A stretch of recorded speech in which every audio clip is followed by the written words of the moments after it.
পৃথিবীর সবচেয়ে বিস্তৃত ও রহস্যময় বনাঞ্চল আমাজন। দক্ষিণ আমেরিকার ৯টি দেশ জুড়ে ছড়িয়ে থাকা এই বিশাল বনের আয়তন প্রায় ৫৫ লাখ বর্গ কিলোমিটার, অর্থাৎ আমাজন বনের আকার ইউরোপ মহাদেশের প্রায় অর্ধেক।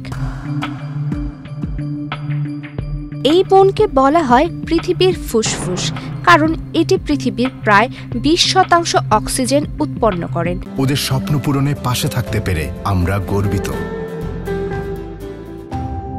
এবং বিপুল পরিমাণ কার্বন ডাই অক্সাইড শোষণ করে জলবায়ু পরিবর্তন রোধে ভূমিকা রাখে।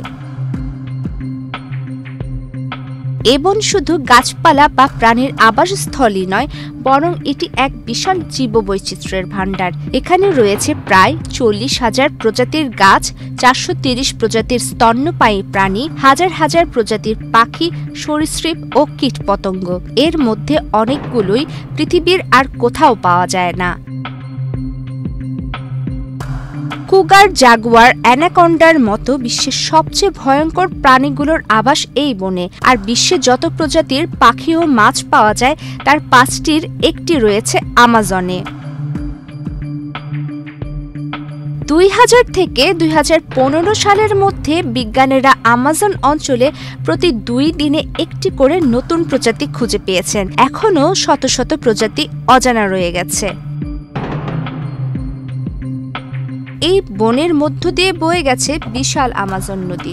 এর দৈর্ঘ্য প্রায় ৬,৯৯২ কিলোমিটার, যা বনের প্রাণের স্পন্দন। এর অসংখ্য উপনদী ও জলাশয় হাজারো প্রাণীর আবাসস্থল এবং স্থানীয় আদিবাসীদের জীবিকার উৎস। আমাজন বনের গভীরে বাস করে প্রায় ৪০০ থেকে ৫০০টি আদিবাসী গোষ্ঠী। এদের মধ্যে অনেকেই এখনো আমাজনের বাইরের পৃথিবী থেকে বিচ্ছিন্ন। তাদের ভাষা, সংস্কৃতি, চিকিৎসা পদ্ধতি ও জীবনধারা এই বনের সঙ্গে ওতপ্রোতভাবে জড়িত।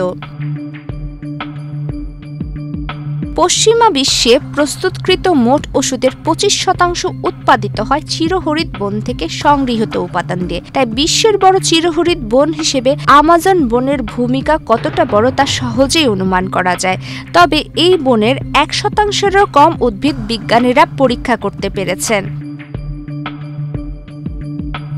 আমাজনে ৩,০০০-এর বেশি ফল পাওয়া যায়, যার মধ্যে মাত্র ২০০ রকম ফল পশ্চিমা বিশ্বে খাওয়া হয়। ধান, গম, আনারস, টমেটো, আলু, কলা, গোলমরিচ, কফি বীজ ও কোকোয়া বীজ সহ বিশ্বের ৮০% খাদ্যশস্যের আদি উৎস এই বন। আমাজন বনের ১ হেক্টর জায়গায় ৭৫০ রকমের বেশি গাছ ও ১,৫০০ ধরনের উদ্ভিদ রয়েছে। তবে দুঃখজনকভাবে বন উজাড়, কৃষিকাজের জন্য জমি তৈরি, অবৈধ কাঠ কাটা ও খনিজ আহরণের কারণে আমাজন বন আজ বিপন্ন।